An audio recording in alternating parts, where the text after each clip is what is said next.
Olá! Já pararam para pensar quanto custa o ar que a gente respira? Pois é, hoje a gente vai mergulhar numa ideia que parece de outro mundo, mas é super real: a criação de um mercado para nossa própria atmosfera. E essa história, olha, ela vai longe. A gente vai voltar lá no comecinho do nosso planeta para entender como chegamos nos debates sobre o clima de hoje. A pergunta é essa, bem direta. Parece simples, né? Mas, nossa, a resposta para isso mexe com tudo: economia, meio ambiente, o futuro da nossa espécie. Como é que se bota um preço em algo que a gente sempre achou que era de graça? Então, para a gente conseguir sequer começar a responder essa pergunta, a gente precisa voltar no tempo. Mas assim, voltar muito. A gente precisa entender como o nosso mundo ganhou o ar que tem hoje. E essa história, preparem-se, é um verdadeiro drama planetário. Beleza? Então vamos lá, mergulhar de cabeça nisso. E o mais doido é que a nossa história não começa com a gente, com os seres humanos. Não. Ela começa com seres bem pequenininhos, microscópicos mesmo, que sem ter a menor ideia foram os verdadeiros arquitetos do clima da Terra. E isso por bilhões de anos. Pensa só, por um tempo que a gente nem consegue imaginar, umas bactérias minúsculas fizeram uma verdadeira mágica química. Elas basicamente começaram a respirar o dióxido de carbono, que na época lotava a nossa atmosfera, e nesse processo elas simplesmente transformaram o planeta inteiro, mudaram tudo. O resultado disso? Elas foram liberando oxigênio e, pouco a pouco, criaram as condições perfeitas para a vida como a gente conhece hoje. Foi uma transformação radical, de um lugar super hostil, inabitável, para um lar, o nosso lar, cheio de vida complexa. E aí vem uma analogia muito boa. Pensem nisso como se fosse um banco planetário de carbono. Todo aquele carbono que as plantas e os organismos tiravam da atmosfera, depois que eles morriam, era depositado. Ficava guardado, sabe? Trancado a 7 chaves lá no fundo da Terra, em cofres geológicos. E por muito tempo esse banco só recebia depósitos. O resultado? Um clima estável, equilibrado, tudo correndo bem, até que a humanidade, a gente achou as chaves desse cofre.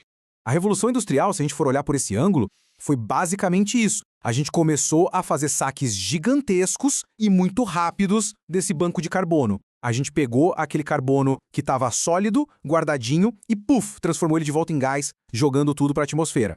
E aqui está o ponto que é, fundamental entender. Toda essa mudança climática que a gente está vivendo, ela veio de liberar só uma fraçãozinha de nada de todo aquele carbono guardado, coisa de 1%. É impressionante, né? Um saque que parece pequeno, mas que foi o suficiente para desequilibrar o sistema inteiro. E a consequência direta disso tá aí, nesse número. Esse 1% que a gente liberou foi o bastante para esquentar o planeta, em média, em 1,5 grau Celsius. Exatamente aquele limite que os cientistas, estão falando há anos que é super perigoso ultrapassar. Então, com esse desequilíbrio todo na mesa, o que a gente fez? Surgiu uma solução, digamos, bem criativa. Foi desenvolvida uma espécie de moeda nova, pensada justamente para tentar colocar as contas do planeta em ordem de novo. E essa moeda é o famoso crédito de carbono. Basicamente, um crédito de carbono é o quê? É um certificado negociável. Ele pode representar tanto o direito de emitir uma tonelada de CO2, quanto, e isso é super importante, ele pode provar que uma tonelada de CO2 deixou de ser emitida ou foi retirada da atmosfera. É isso! O crédito vira uma moeda, e a unidade de medida é a tonelada de CO2. Ao fazer isso, ao criar um padrão, o que acontece? A gente cria um mercado global, um lugar onde quem reduz emissões pode vender essa redução para quem precisa compensar as suas. A ideia é criar um incentivo financeiro para cuidar do clima. Ok, mas como é que se fabrica essa moeda? De onde ela vem? No mundo natural, a gente está falando principalmente de duas formas. E aqui tem uma diferença crucial, que é entre evitar e remover. Pensa assim: evitar a emissão, que é o caso de proteger uma floresta que já existe para ela não ser derrubada, é como cortar um gasto desnecessário. Você está parando de perder dinheiro. Agora, remover o carbono, que é o caso de plantar uma floresta nova, é como fazer um investimento. Você está ativamente construindo uma solução. E olha que interessante como o mercado enxerga isso. O valor de um crédito de remoção, de reflorestamento, é bem mais alto do que o de desmatamento evitado. Por quê? Porque remover o carbono do ar é visto como uma ação mais definitiva, sabe? Mais proativa. Evitar o desmatamento é fundamental, claro, mas é uma medida de contenção. Plantar uma floresta nova é construir uma solução do zero. Certo, mas aí vem a pergunta de $1 milhão, né? Como a gente sabe que esse crédito é de verdade, que não é fraude? Como garantir que aquela 1 tonelada de CO2 foi mesmo, de fato, contabilizada? É para isso que existe um processo super rigoroso de auditoria. Ele tem 3 passos e é conhecido pela sigla MRV. Pensa no MRV como uma auditoria financeira, só que para o meio ambiente. O M é de monitoramento, gente no campo, drones, satélites, medindo tudo. O R é de reporte ou relatório.